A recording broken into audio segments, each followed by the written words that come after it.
Imagine ser adorado como um deus em dois continentes diferentes, empilhar troféus de todos os tamanhos e cores, mas ser solenemente ignorado pelo maior palco da Terra. Como é possível que gênios que pararam o Brasil, que decidiram títulos mundiais por clubes, nunca tenham pisado em um gramado de Copa do Mundo com a amarelinha? Hoje você vai entender as injustiças que até hoje tiram o sono de muito torcedor fanático. Prepare o coração, porque vamos mergulhar nas carreiras de homens que tinham um mundo nos pés, mas não tiveram um mundial no currículo.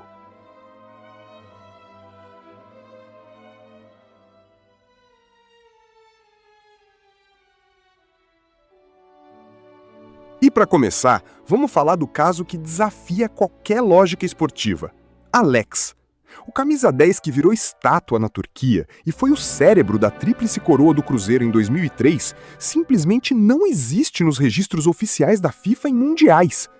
Pense na frieza de um jogador que enxergava o passe antes mesmo do atacante se mexer. Alex era o mestre da geometria em campo. Em 2002, ele era o homem de confiança do Felipão durante as eliminatórias, mas na hora H, o nome dele sumiu da lista final. O Brasil foi penta, mas Alex ficou no sofá. Em 2006, voando no Fenerbahçe, marcando gols de placa toda semana, o roteiro se repetiu. Parreira ignorou o clamor popular e o quadrado mágico não teve espaço para o gênio paranaense. Alex é a prova viva de que, às vezes, o talento puro e os títulos empilhados não são o único critério para vestir a amarelinha no maior palco de todos.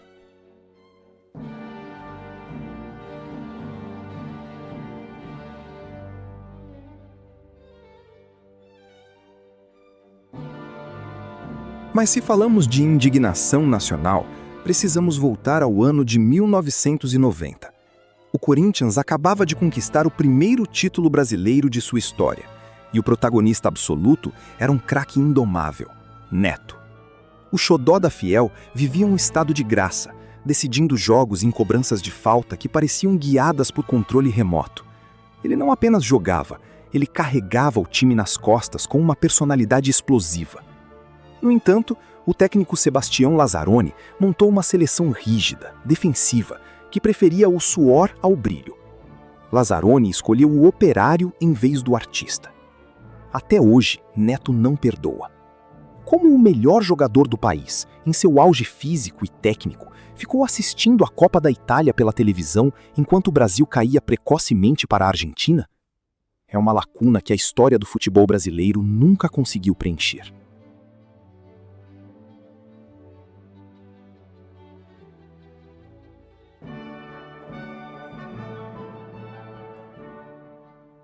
E por falar em ídolos do timão que foram esquecidos, Marcelinho Carioca viveu um drama idêntico. O pé de anjo foi o pescoço e o cérebro de uma geração vencedora nos anos 90. Ele não era apenas um batedor de faltas, ele era o terror dos goleiros em qualquer distância. Marcelinho tinha o drible curto, a visão de jogo e uma capacidade única de aparecer em finais. Em 98, o Brasil tinha um elenco estelar na França, mas muitos defendem que faltava justamente aquele especialista em bola parada para decidir um jogo travado. A convocação nunca veio. Marcelinho colecionou bolas de prata e mundiais de clubes, mas encerrou a carreira com esse vazio amargo. Um dos maiores ídolos da história do futebol nacional nunca teve a chance de bater uma falta em uma Copa do Mundo.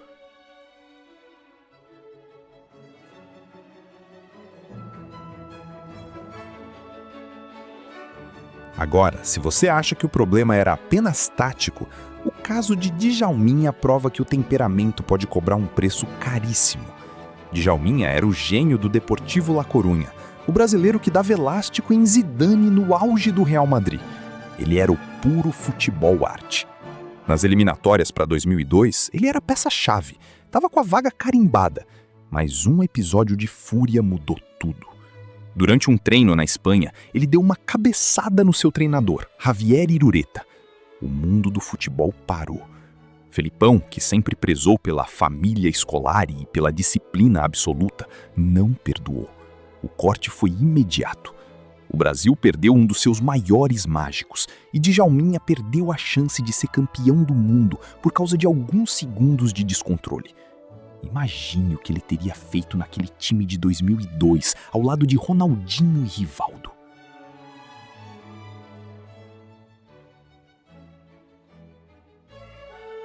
Avançando para a era moderna, chegamos à famosa teimosia de 2010.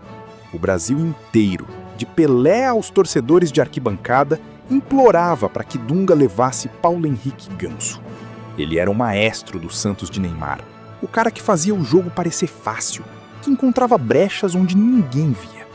Ele era o clássico camisa 10 que o Brasil sentia falta. Mas Dunga, fiel ao seu estilo pragmático e ao grupo que venceu a Copa das Confederações, fechou as portas. Ganso ficou de fora, o Brasil caiu para a Holanda sentindo falta de criatividade no meio. E as lesões que vieram anos depois impediram que o maestro tivesse uma nova chance em 2014.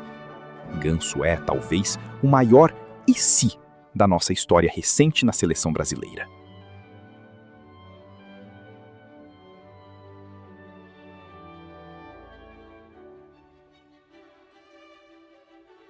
Naquela mesma leva de 2010, outro injustiçado foi Diego Ribas. Enquanto brilhava intensamente no Werder Bremen e depois na Juventus, Diego acumulava números de elite na Europa. Ele era um meia completo, chutava bem, armava e tinha experiência internacional de sobra. Mas o projeto de Dunga privilegiava jogadores de contenção, como Felipe Melo e Josué. É bizarro pensar que um jogador com a longevidade e a qualidade de Diego, que venceu quase tudo por onde passou no Brasil e na Europa, incluindo 2 Copas Américas, nunca recebeu o chamado para sentir o clima de um Mundial.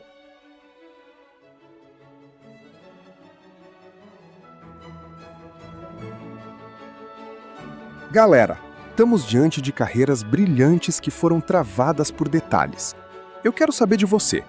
Se você fosse o técnico em 2010, teria levado o Ganso ou o Dunga estava certo em manter o grupo fechado? Deixa a sua opinião nos comentários, porque o debate sobre 2010 nunca morre. E se você é apaixonado por essas histórias de bastidores do futebol, já aproveita esse momento, se inscreve no canal e ativa o sininho. Nossa meta é trazer a verdade sobre o futebol que a TV não conta. Agora, vamos para os nomes que definiram gerações inteiras e, mesmo assim, foram barrados.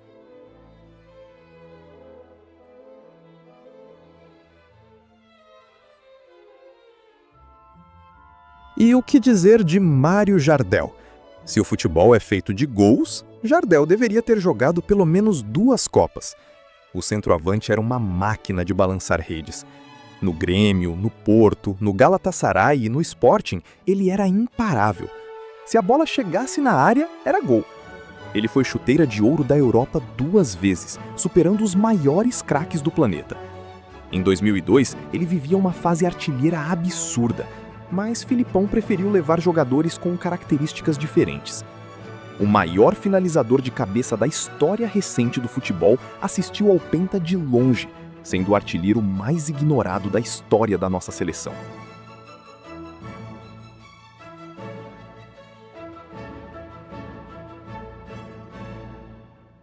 Voltando ao Flamengo histórico de 1981, temos Nunes, o artilheiro das decisões. O homem que colocou o Liverpool no bolso na final do Japão. Nunes tinha um instinto assassino em jogos grandes e uma presença de área que intimidava zagueiros europeus. Em 1982, o Brasil tinha a seleção mais talentosa de todos os tempos, mas muitos especialistas dizem que faltava justamente o 9 de ofício que não amarelava sob pressão para empurrar as bolas que Zico e Sócrates serviam. Nunes era esse cara. Mas a concorrência e as escolhas de Tele Santana deixaram o herói rubro-negro fora da Espanha. Uma lacuna dolorosa para quem brilhava intensamente sob o sol do Maracanã.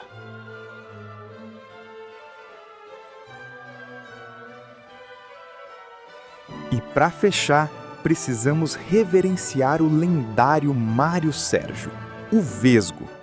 Ele era o mestre do drible desconcertante e do passe sem olhar décadas antes disso virar moda. Mário Sérgio era pura técnica e inteligência tática, tendo passado por quase todos os gigantes do Brasil, deixando um rastro de classe. No entanto, sua personalidade forte e o fato de ter jogado em uma era onde o Brasil transbordava meias geniais, como Zico, Rivelino e Falcão, fizeram dele uma vítima da abundância. Em 78 e 82, ele tinha a bola para ser titular em qualquer seleção do mundo, mas o destino o manteve fora das listas finais de todas as Copas. 9 craques, 9 gênios, 9 histórias que nos fazem pensar o que teria acontecido se a lógica tivesse prevalecido. Para você, qual desses nomes faz mais falta na galeria das Copas? Seria a magia de Alex, a raça de Neto ou o faro de gol de Jardel? Comenta aqui embaixo o seu top 3 de injustiçados que nunca jogaram um Mundial. E não esqueça de compartilhar este vídeo com aquele amigo que vive reclamando das convocações atuais. A gente se vê no próximo vídeo com mais histórias que o tempo tentou, mas não conseguiu apagar. Valeu!